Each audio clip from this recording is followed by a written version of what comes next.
My friends, the last time I was in this building, there was a senator running for president, some guy that nobody ever really heard of his name. And people wondered what could happen from this. They said he couldn't be president. We said, yes, we can. So I invite you to a conspiracy. It's a conspiracy of hope, my friends. A conspiracy that says that we can have a greater America than we've ever had. That our best days are not behind us. That we can turn to each other and not on each other.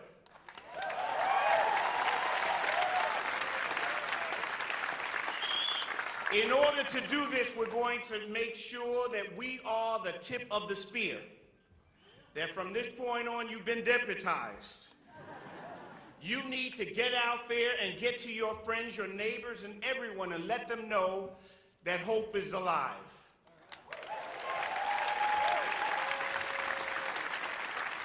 There are those here who gather with us who have great hope. We have the mayor of Newark in here. Ross Baraka is in here.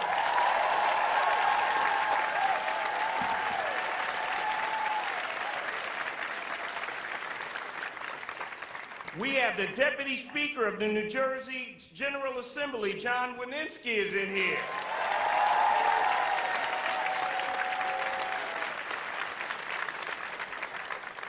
We have our best senator, Senator Bill Perkins from the village of Harlem.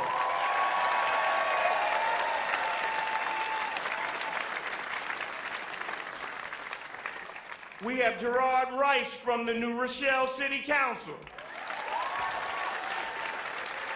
We have Councilman Rafael Espinal in here. We have Arthur Schwartz, who's the Democratic District Leader of Greenwich Village, of course.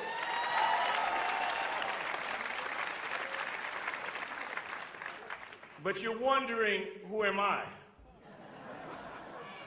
Well, then let me tell you. I am Senator Sanders.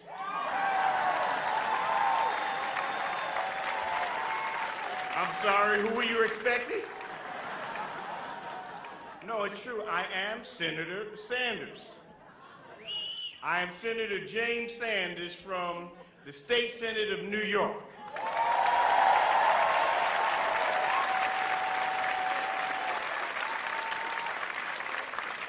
Today we're going to get very serious, and we're going to speak of something near and dear to the heart of America. What is going on with our banking system?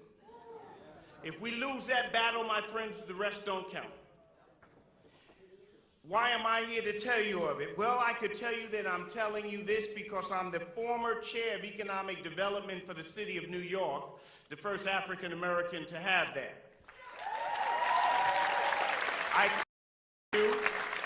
That I'm the father of affirmative action, or MWBE,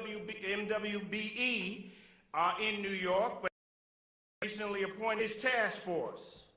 I could tell you that I sit on the Banking Committee, the Economic Development Committee, Veterans, and other committee, but I'm not going to do that. I'm going to tell you about my community instead. Southeast Queens, beautiful place, God's country. Great place, hard-working Americans got together and got their little homes and tried to live a good life. 2008, market melts down. We lose our shirts in Southeast Queens. We take a hell of a bath. We're a bath that we have not recovered from. We lost big time, not just us. The black community lost 50% of the wealth that it accumulated since slavery in the years 2008 to 2012, 50%. 400 years, 4 years, 50%. The Latino community, this was the greatest loss of wealth since Christopher Columbus. The greatest loss of Asian wealth since the internment camps, the greatest loss of Native American wealth since the Trail of Tears, the greatest loss of white wealth since the Great Depression. Now, if you're like me, you want to do something about these things. What can we do about these things? Well, we can reinstate the Glass-Steagall Act, which restricts. Yes, we can. Yes, we can. While we're doing it, why don't we stop subsidizing American jobs going overseas?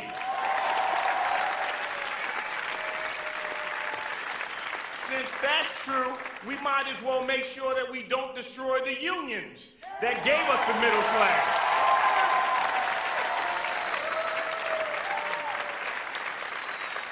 We need to make sure that those folk who made this country great are allowed to participate in its wealth. Now, my friends, your question becomes, who can lead this battle? To win this battle, we're going to have to gather together with organizations like the Working Families Party and the Communication Workers of America and other unions, the best people that money can't buy. But we're going to need more. We're going to need a standard bearer. Now, who can we get? Sanders, did I hear my name? To win this battle, we're going to need a proven fighter. Somebody who does not call for building walls between neighbors, but sharing resources for a sustainable world.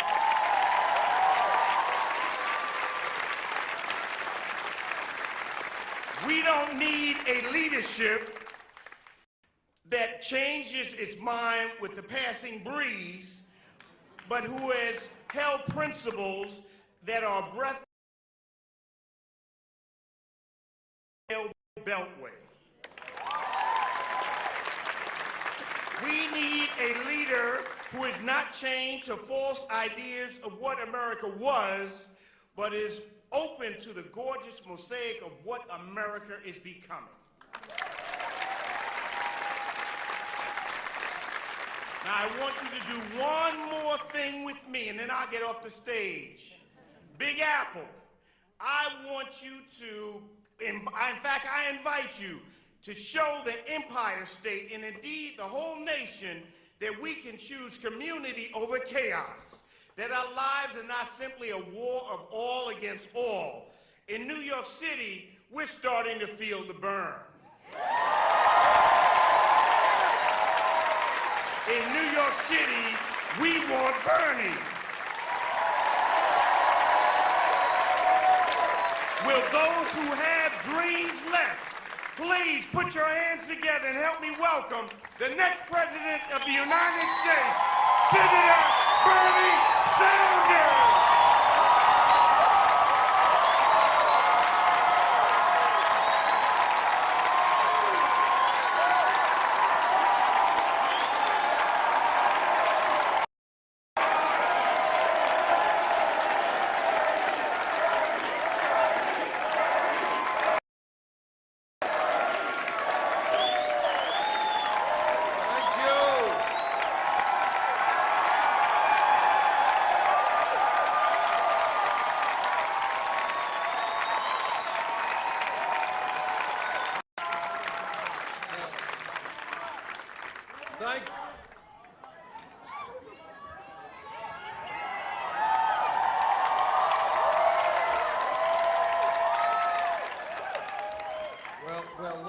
Let me begin by thanking all of you for being here this afternoon, and thank my twin senator, Senator James Sanders.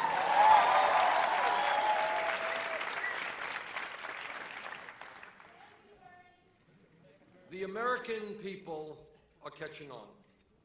They understand that there is something profoundly wrong when in our country today, the top 0.1% owns almost as much wealth as the bottom 90%. They understand that something is profoundly wrong when the 20 richest people in our country own more wealth than the bottom half of the American population, 150 million people. They know that the system is rigged when the average person is working longer hours for lower wages, and yet 58% all new income generated is going to the top 1%. Executives on Wall Street have extraordinary power over the economic and political life of our country. As most people know, in the 1990s and later, the financial interests spent billions of dollars on campaign contributions to force through Congress the deregulation of Wall Street, the repeal of the Glass-Steagall Act, and the weakening of consumer protection laws all across our country. Wall Street spent this money in order to get the government off their backs and to show the American people what they could do with this new one, freedom from regulation. Well, they sure showed the American people. In 2008, the greed, recklessness, and illegal behavior on Wall Street nearly destroyed the American and global economy. Millions of Americans lost their jobs, they lost their homes, and they lost their life savings. While Wall Street received the largest taxpayer bailout in the history of the world with no strings attached, the American middle class continues to disappear, poverty is increasing, and the gap between the very rich and everyone else continues to grow wider. And Wall Street executives still receive huge compensation packages as if the financial crisis they created never happened. Greed, fraud, dishonesty, and arrogance. These are some of the words that best describe the reality of Wall Street today.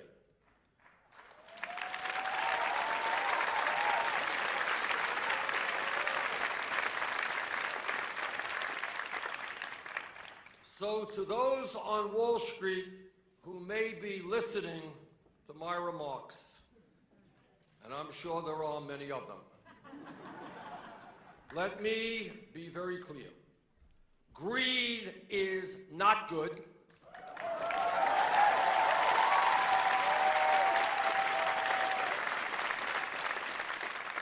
In fact, the greed of Wall Street and corporate America is destroying the very fabric of our nation.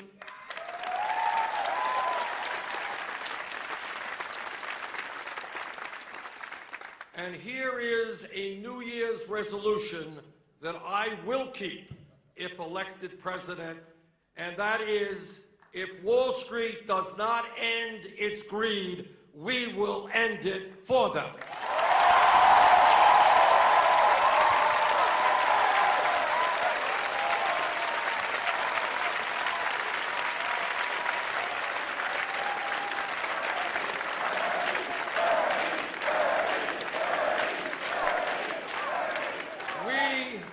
We will no longer tolerate an economy and a political system that has been rigged by Wall Street to benefit the wealthiest Americans in this country at the expense of everyone else.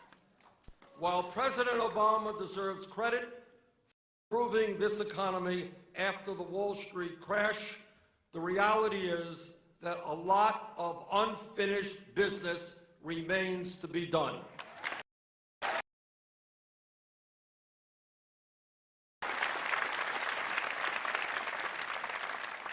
Our goal must be to create a financial system and an economy that works for all of our people, not just a handful of billionaires.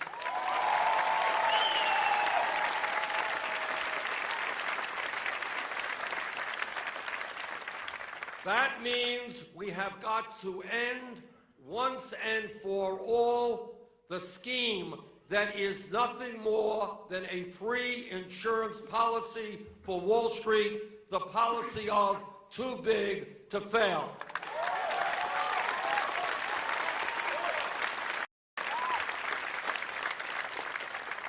We need a banking system that is part of the productive, affordable rates to small and medium-sized businesses so that we can create decent-paying jobs in our country.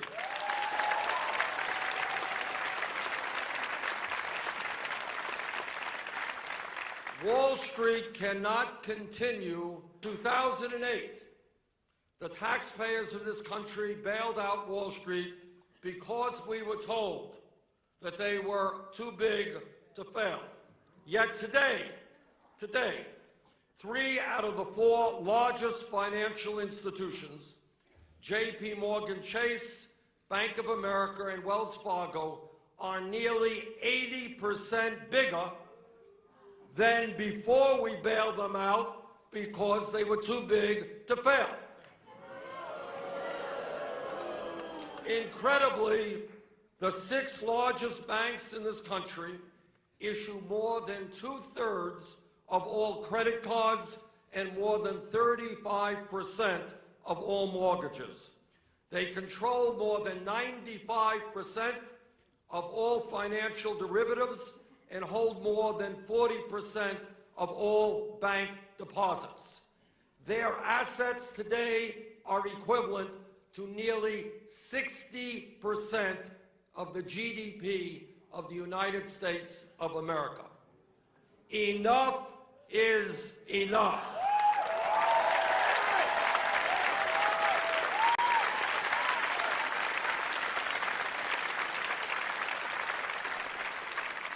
If a bank is too big to fail from a risk perspective and the fear of an end unto itself, gambling trillion would say, break them up, and he would be right.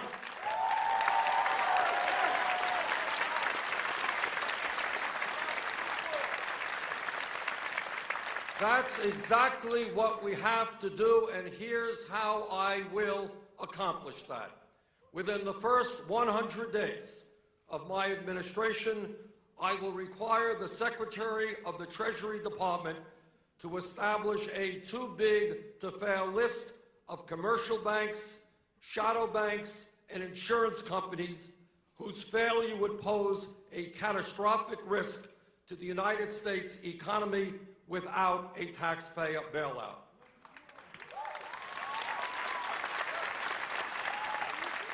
Within 1 year, my administration will break these institutions up so that they no longer pose a grave threat to the economy.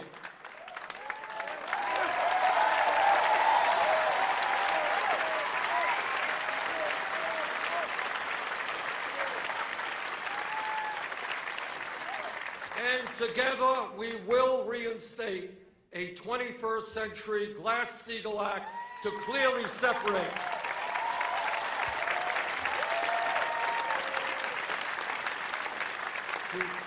separate commercial banking, investment banking, have broken up Citigroup and other too-big-to-fail banks into pieces. And that is exactly what we need to do, and that is what I commit to do as President of the United States.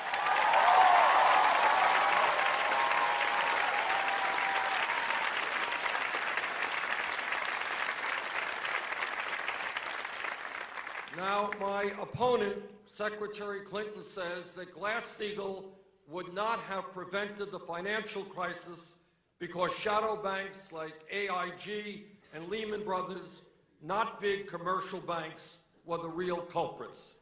Secretary Clinton is wrong.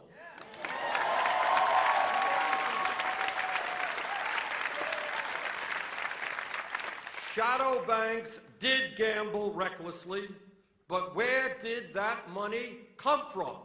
It came from the federally insured bank deposits of big commercial banks, something that would have been banned under the Glass-Steagall Act.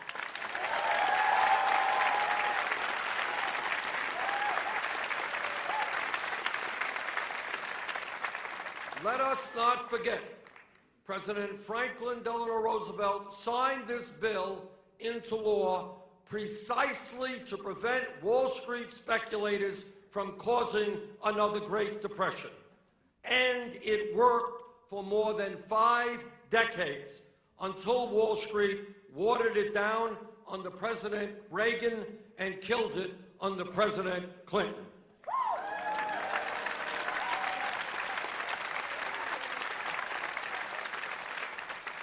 And let's not kid ourselves. The Federal Reserve and the Treasury Department didn't just bail out shadow banks.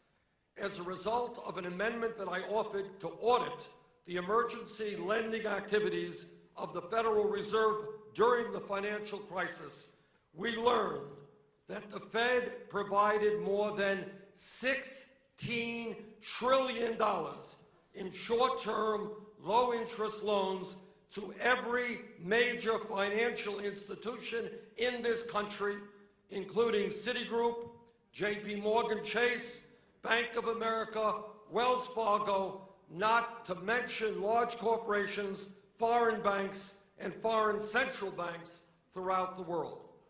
Secretary Clinton says we just need to impose a few more fees and regulations on the financial industry. I disagree.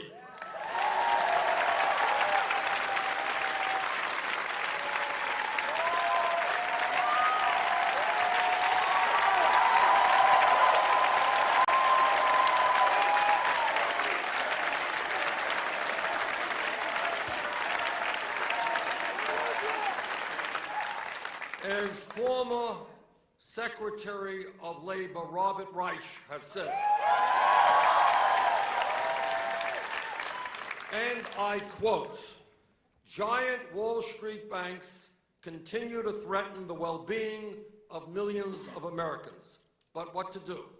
Bernie Sanders says break them up and resurrect the Glass-Steagall Act that once separated investment from commercial banking. Hillary Clinton says charge them a bit more and oversee them more carefully. Hillary Clinton's proposals would only invite more dilution and finagle. The only way to contain the street's excess is with reforms so big, bold, and public they can't be watered down.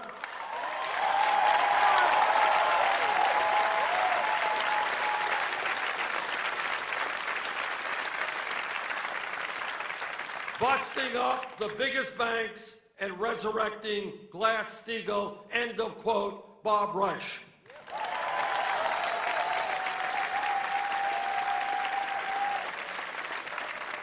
Secretary Reich is right. Real Wall Street reform means breaking up big banks and reestablishing firewalls that separates risk-taking from traditional banking. My opponent says that as a senator, she told bankers to, quote unquote, cut it out and end their destructive behavior. But in my view, establishment politicians are the ones who need to cut it out.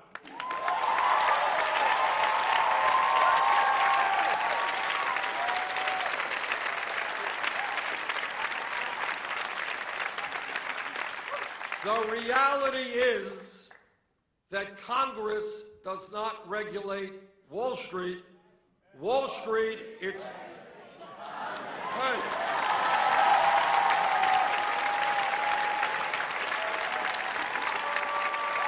You got it.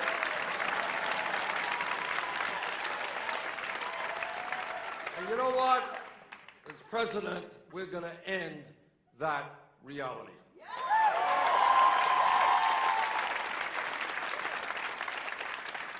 It is no secret that millions of Americans have become disillusioned and alienated from our political process. They don't vote. They don't believe much of what comes out of Washington. They don't think that there is anyone there representing their interests. In my view, one of the reasons for the deep disillusionment that is so widespread is the understanding that our criminal justice system is broken and grossly unfair.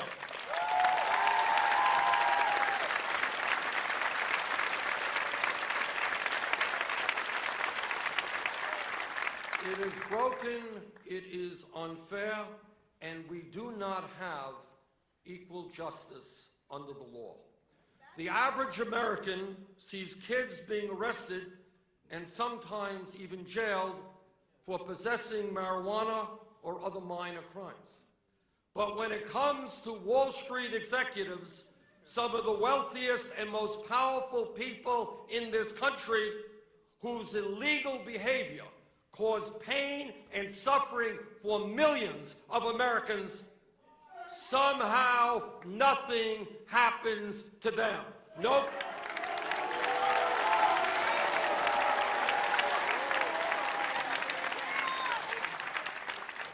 Their illegal behavior destroys our economy. Millions lose their jobs, their homes, their life savings. But for the CEOs of Wall Street, no police record, no jail time, no justice.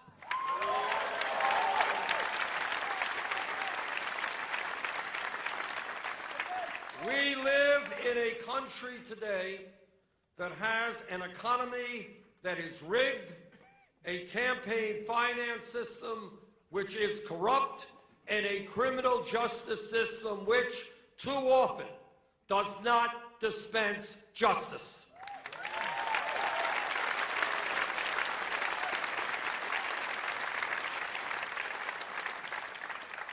Not one major Wall Street executive has ever been prosecuted for causing the near collapse of our entire economy.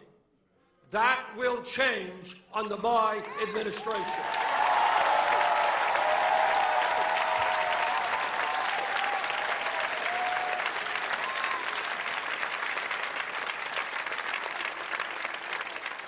Equal justice under law will not just be words engraved on the entrance of the Supreme Court. It will be the standard that applies to Wall Street and all Americans.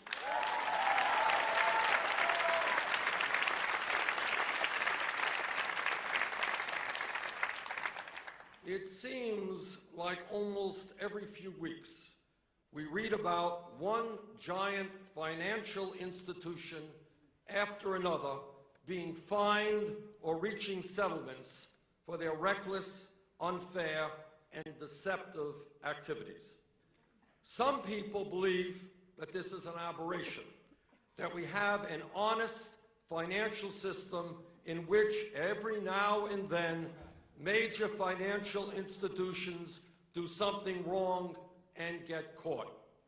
In my view, the evidence suggests that would be an incorrect analysis. The reality is that fraud is the business model of Wall Street.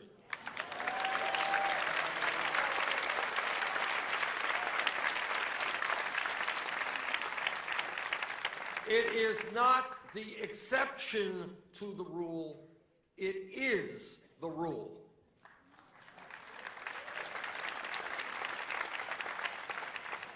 And in a very weak regulatory climate, the likelihood is that Wall Street gets away with a lot more illegal behavior than we know of. How many times have we heard the myth that what Wall Street did may have been wrong, but it wasn't illegal? Let me help shatter that myth today.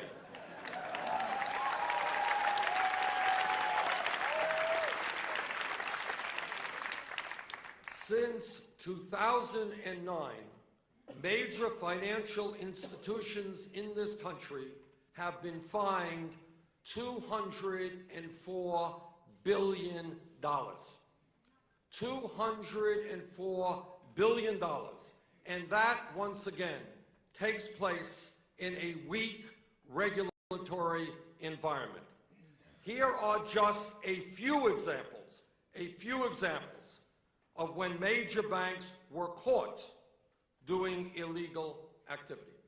In August 2014, Bank of America settled a case with the Department of Justice for more than $16 billion on charges that the bank misled investors about the riskiness of mortgage-backed securities it sold in the run-up to the crisis. In November of 2013, J.P. Morgan settled a case for $13 billion with the Department of Justice and the Federal Housing Finance Agency over charges that the bank knowingly sold securities made up of low-quality mortgages to Fannie Mae and Freddie Mac. In June of 2014, BNP Paribas was sentenced to 5 years probation and was ordered to pay $8.9 billion in penalties by a U.S. district judge in Manhattan after the bank pled guilty to charges of violating sanctions by conducting business in Sudan, Iran, and Cuba. Let me, in addition, read you a few headlines, and you tell me how it could possibly make sense that not one executive on Wall Street was prosecuted for fraud. Just a few headlines. CNN headline, May 20th, 2015, quote, 5 big banks pay $5.4 billion for rigging currencies. Those banks include J.P. Morgan Chase and Citigroup. Headline from the International Business Times, February 24th, 2015. Big banks under investigation for allegedly fixing precious metals prices. The banks under investigation included Goldman Sachs and J.P. Morgan Chase. Headline from the Real News Network, November 26, 2013. Documents in J.P. Morgan settlement reveal how every large bank in the U.S. has committed mortgage fraud. Headline from the Washington Post, March 14, 2014. In lawsuit, FDIC accuses 16 big banks of fraud conspiracy. Banks included Bank of America, Citigroup, J.P. Morgan Chase. Headline from The Guardian, how a big U.S. bank laundered billions from Mexico's murderous drug gangs. This article talks about how Wachovia, which was acquired by Wells Fargo, aided Mexican drug cartels in transferring billions of dollars in illegal drug money. And this is what the federal prosecutor said about this, and he said, and I quote, Wachovia's blatant disregard for our banking laws gave international cocaine cartels a virtual carte blanche to finance their operations, end of quote. Yet the total fine for this offense was less than 2% of the bank's $12 billion profit for 2009, and no one went to jail. No one went to jail. And if that's not bad enough, here's another one. Headline, Wall Street Journal, February 9th, 2011. J.P. Morgan apologizes for military foreclosures. Here is a case where J.P. Morgan Chase, the largest bank in America, wrecked the finances of 4,000 military families in violation of the Civil Service Members Relief Act, yet no one went to jail. And when I say that the business model of Wall Street is fraud, that is not just Bernie Sanders talking. That is what financial executives themselves told the University of Notre Dame in a study on the ethics of the financial services industry last year.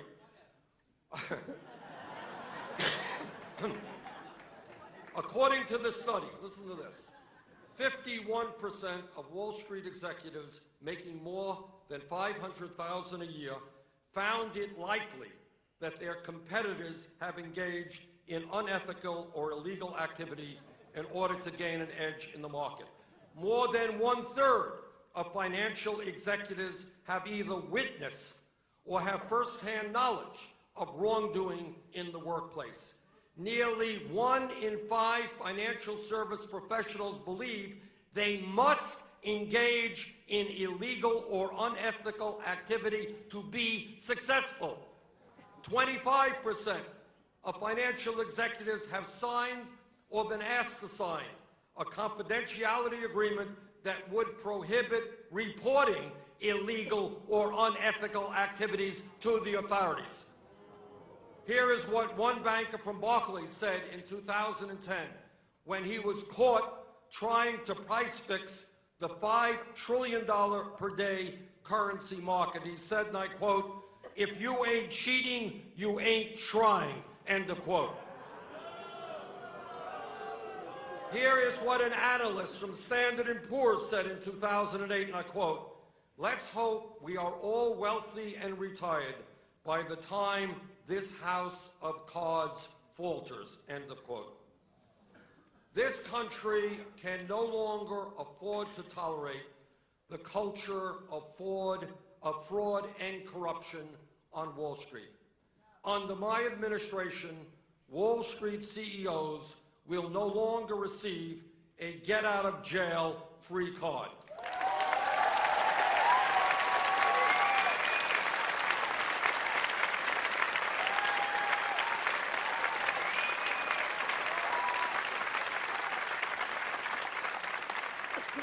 Not only will big banks not be too big to fail, but big-time bankers will not be too big to jail.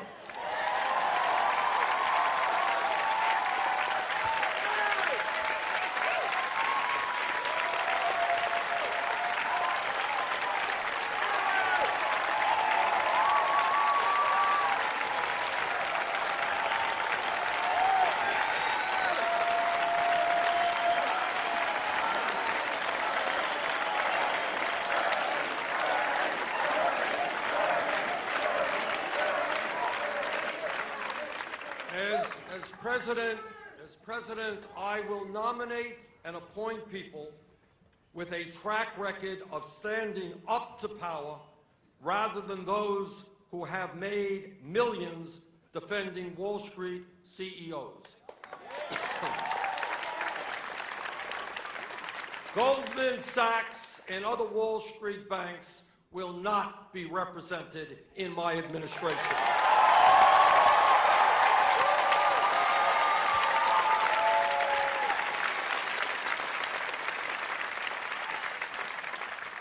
And if we are serious about reforming our financial system, we have got to establish a tax on Wall Street speculators.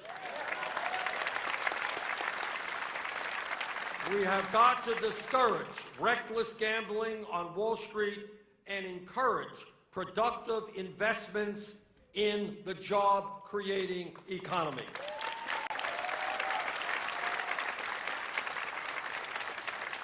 We will use the revenue from this tax to make public colleges and universities tuition-free.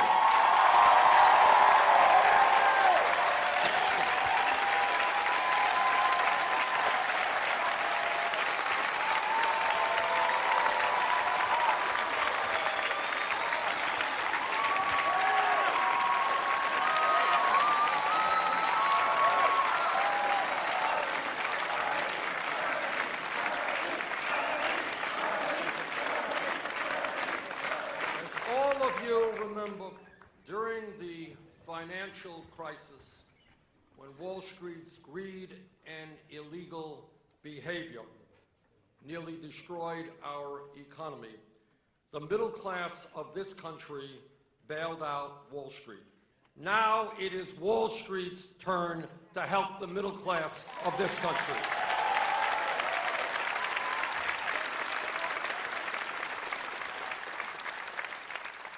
We cannot have a safe and sound financial system if we cannot trust the credit agencies to accurately rate financial products. And the only way we can restore that trust is to make sure credit rating agencies do not make a profit from Wall Street. The truth is that investors would not have bought the risky mortgage-backed derivatives that led to the Great Recession if credit agencies did not give these worthless financial products AAA ratings they knew were bogus.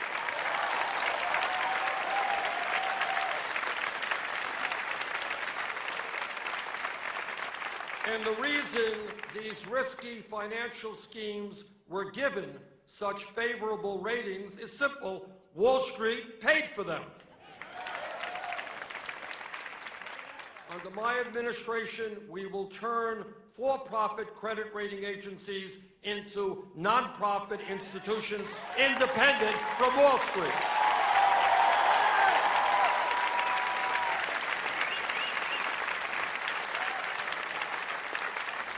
No longer will Wall Street be able to pick and choose which credit agency will rate their products.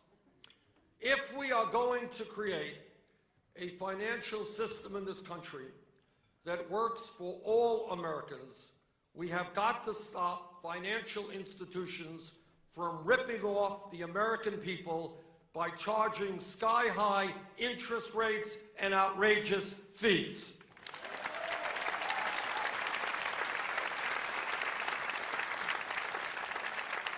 In my view, it is unacceptable that Americans are paying $4 or $5 in fees every time they go to an ATM.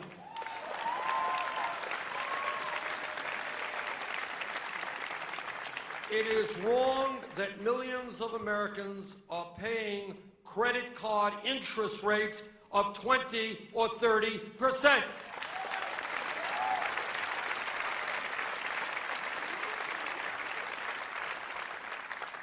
The Bible has a term for this practice. It's called usury.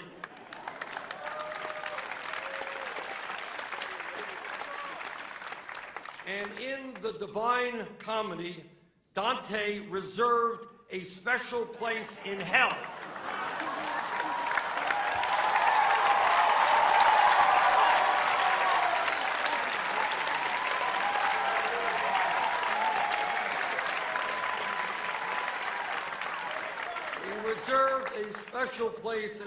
for those who charge people usurious interest rates. Well, today we don't need the hellfire and the pitchforks. We don't need the rivers of boiling blood, but we do need a national usury law.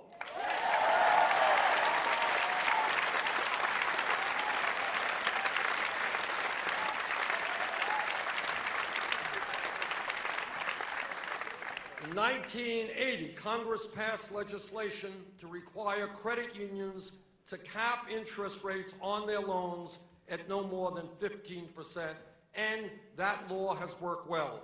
Unlike big banks, credit unions did not receive a huge bailout from the taxpayers of this country. It is time to extend this cap to every lender in America.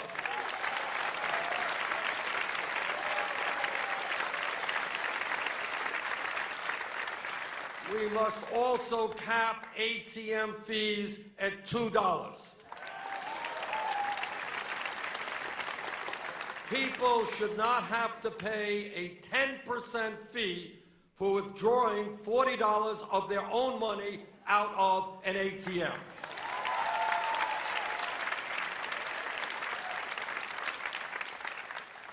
Huge banks need to stop acting like loan sharks and start acting like responsible lenders.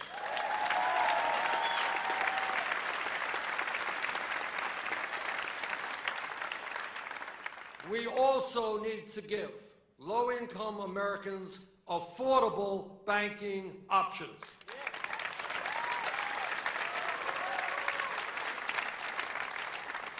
The reality is, and this is quite unbelievable but true, that millions of low-income Americans live in communities where there are no normal banking services. Today, if you live in a low-income community and you need to cash a check or get a loan to pay for a car repair or a medical emergency, where do you go?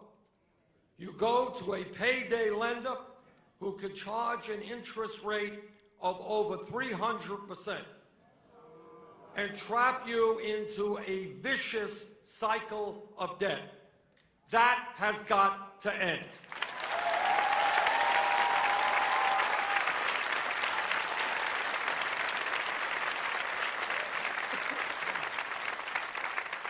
We need to stop payday lenders from ripping off millions of some of the most vulnerable people in this country. Post offices exist in almost every community in our country. One important way to provide decent banking opportunities for low-income communities is to allow the United States Postal Service to engage in basic banking services, and that's what I will fight for.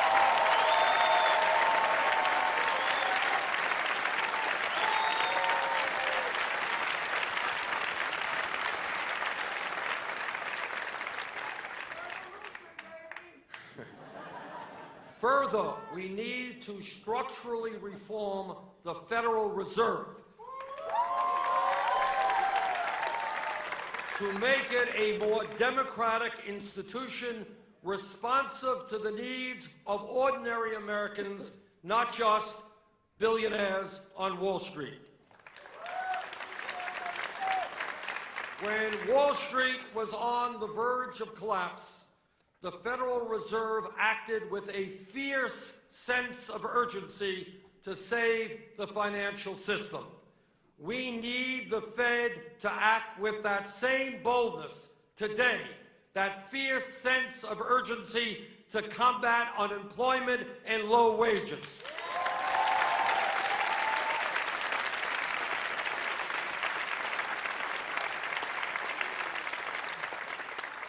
We need to structurally reform the Federal Reserve to make it a more democratic institution responsive to the needs of ordinary Americans, not just Wall Street.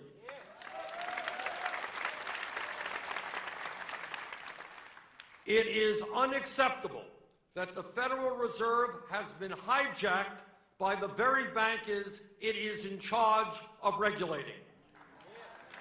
The American people, I believe, would be shocked to know that Jamie Dimon, the CEO of J.P. Morgan Chase, served on the board of the New York Fed at the same time that his bank received a $391 billion bailout from the Federal Reserve. That is a clear conflict of interest that I will ban as president.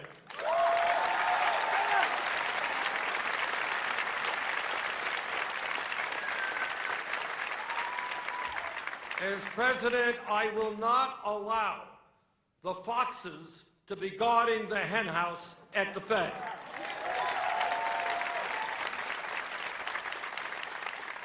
Under my administration, banking industry executives will no longer be able to serve on the Fed's boards and handpick its members and staff.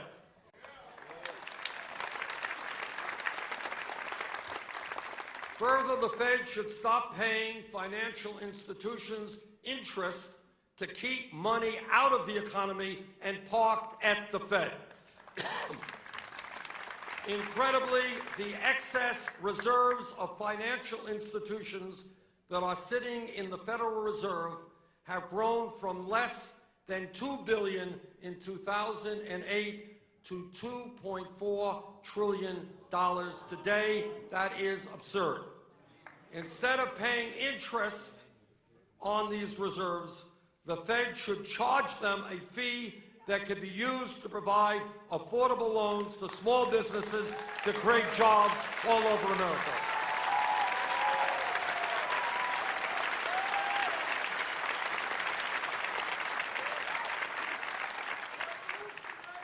Let me tell you something that no other candidate will tell you.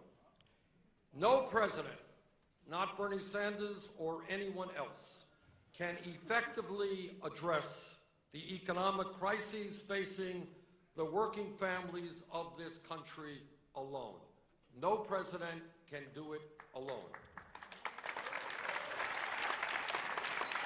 The truth is, and it's important that every American understand this, the truth is that Wall Street, corporate America, the corporate media, and wealthy campaign donors are just too powerful. What this campaign is about is building a political movement which revitalizes American democracy, which brings millions of people together, black and white, Latino, Asian American, Native American, young and old, men and women, gay and straight, native born and immigrant, people of all religions.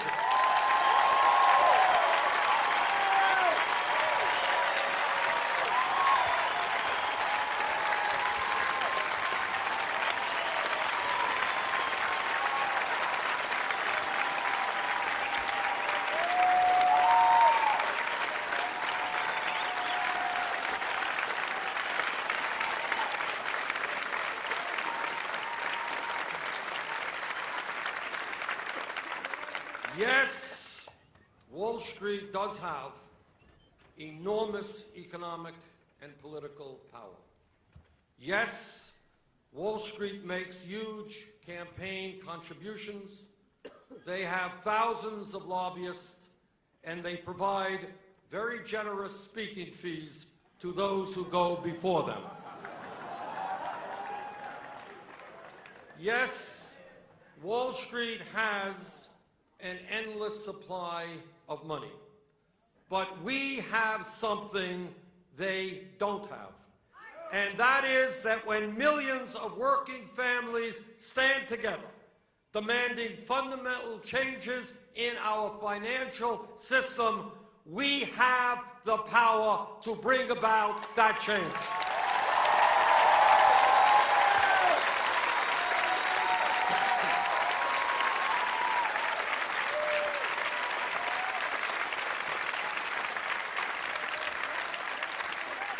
Yes, we can make our economy work for all Americans, not just a handful of wealthy speculators. And now more than ever, that is exactly what we must do. And so my message to you today is simple and straightforward. If elected president, I will rein in Wall Street so they cannot crash our economy again.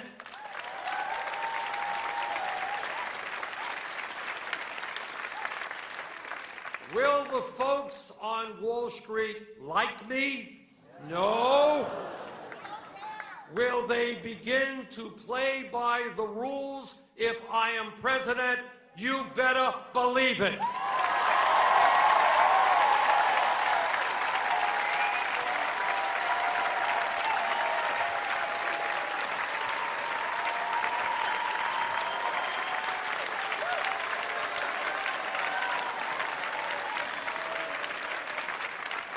Thank you all for being here, and I look forward to working with the most powerful force in our great nation, not the barons of Wall Street, but the people of our government who are going to fight to create a government that works for us all, not just the 1%. Thank you all very much.